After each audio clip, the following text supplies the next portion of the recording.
Good afternoon, everyone. How y'all doing today? Say, I want to jump on for a minute and introduce you to a new project Katie and I are doing. As you know, many of you know, we have several projects and hobbies, mostly projects that don't get finished, but we have a lot of hobbies and interests. And one of them is we were introduced a couple of years ago by a friend of ours to muzzleloader shooting, the Mountain Man and the Rendezvous. And we've attended a couple of them, and we enjoyed them. So we bought some gear and a rifle, and we've enjoyed that a little bit, but we wanted something a little bit lighter. We currently have a 54 caliber, but it's pretty heavy. We wanted something a little bit lighter, something a little bit more traditional that they would have used back in the day. So we have a 40 caliber Southern Mountain Rifle kit we're building. The kit initially comes from Jim Kibler Long Guns. It's all CNC machined.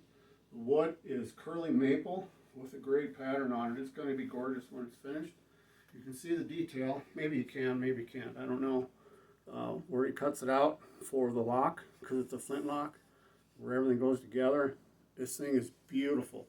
It's going to be fantastic. Katie is going to work on it too. That should be a try of both of our patients to see how that works. We don't typically do a lot of things like that together, but it'll be fun. She is phenomenal with woodworking. If you ever seen anything she has done in the past with her carvings or whittlings, the finishes are amazing.